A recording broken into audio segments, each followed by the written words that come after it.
उम्मीद हारा हुआ व्यक्ति कभी परिस्थितियों से नहीं हारता, वह पहले अपने मन से हारता है। आज मैं जिस विषय पर आपके सामने बोलने आया हूं, वह केवल एक विषय नहीं, बल्कि आज लाखों लोगों की जीवन की सच्चाई है। और वो विषय है उम्मीद हारा हुआ व्यक्ति। दुनिया में सबसे गरीब वह नहीं जिसके पास धन नहीं होता, सबसे गरीब वह है जिसके पास उम्मीद नहीं है। जिस दिन मनुष्य की आशा मर जाती है, उसी दिन उसके भीतर जीने की इच्छा भी मरने लगती है। ध्यान रखिए, पेड़ तब तक हरा रहता है जब तक उसकी जड़ जीवित रहती है। मनुष्य तब तक जीवित रहता है जब तक उसकी उम्मीद जीवित रहती है। पहला प्रसंग, अंधेरी रात का दीपक। एक गांव में एक बूढ़ा साधु रहता था। हर रात वह एक छोटा सा दीपक जलाकर पहाड़ी की चोटी पर बैठता था। एक युवक ने पूछा, बाबा, इस छोटे दीपक से पूरे पहाड़ का अंधेरा कैसे मिटेगा? बाबा मुस्कुराया और बोला, मुझे पूरे पहाड़ का अंधेरा नहीं हटाना, मुझे केवल इतना प्रकाश चाहिए कि अगला कदम दिखाई देता रहे। यही उम्मीद है। उम्मीद पूरी मंजिल नहीं दिखाती, उम्मीद केवल अगला कदम दिखाती है। मनुष्य कब हारता है? मनुष्य तब नहीं हारता जब उसके पास धन समाप्त हो जाए, जब रिश्ते टूट जाए, जब व्यापार बंद हो जाए, जब लोग साथ छोड़ दें। मनुष्य तब हारता है जब वह स्वयं से कह देता है, अब मुझसे नहीं होगा। यही सबसे बड़ी हार है।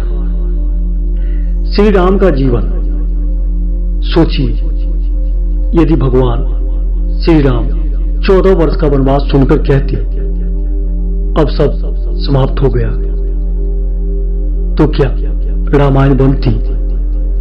नहीं, उन्होंने परिस्थिति को स्वीकार किया। वनवास को भी भगवान ने अवसर बना दिया।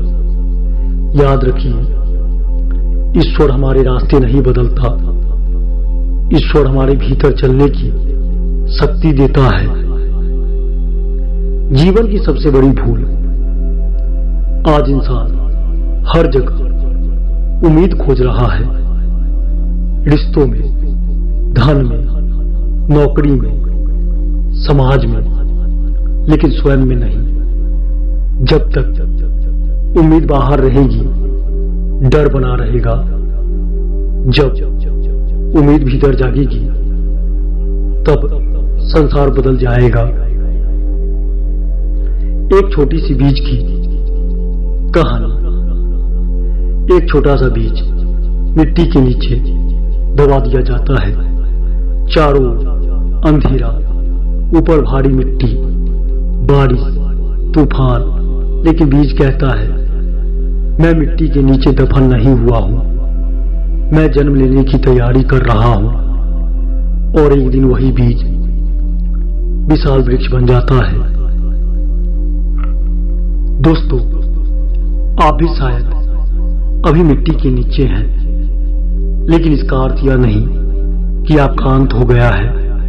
हो सकता है ईश्वर आपको विशाल वृक्ष बनाने की तैयारी कर रहा हो।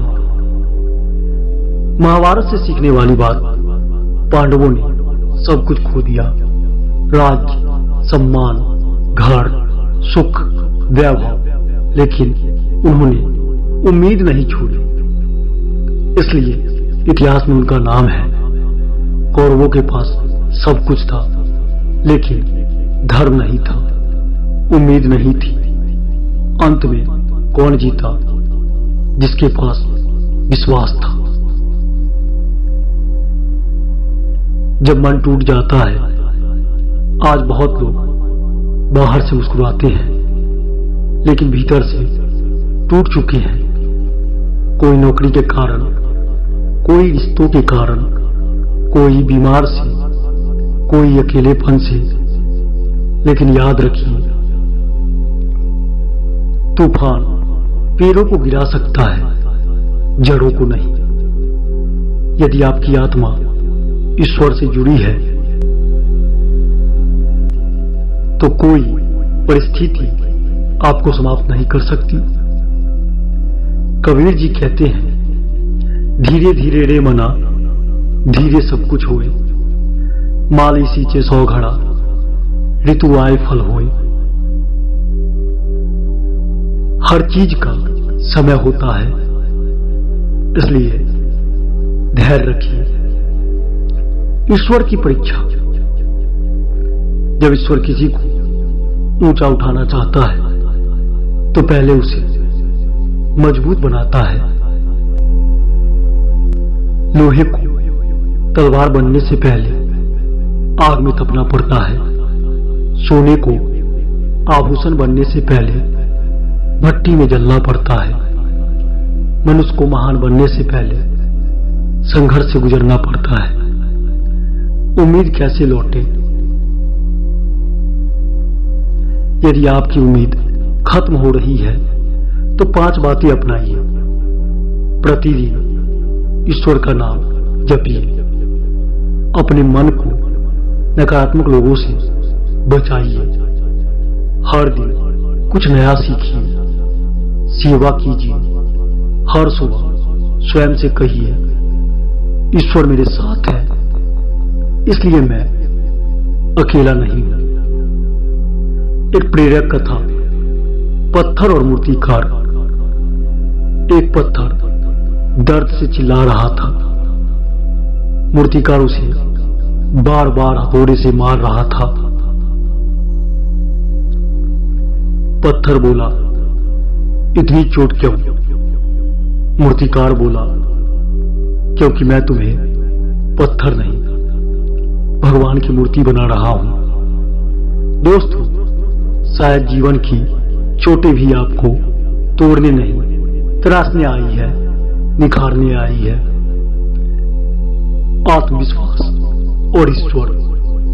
जिस दिन मनुष्य यह समझ लेता है कि मैं अकेला नहीं हूं, मेरे साथ परमात्मा है, उस दिन डर समाप्त हो जाता है, उम्मीद लौट आती है और जीवन बदलने लगता है।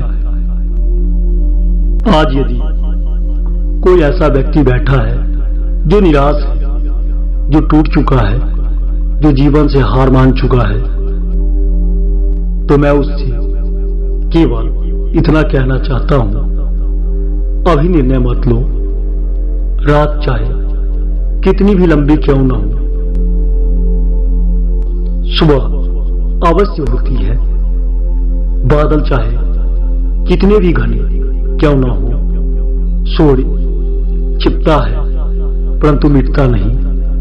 वैसे ही तुम्हारी क्षमता भी समाप्त नहीं हुई है, केवल धूल जम गई है।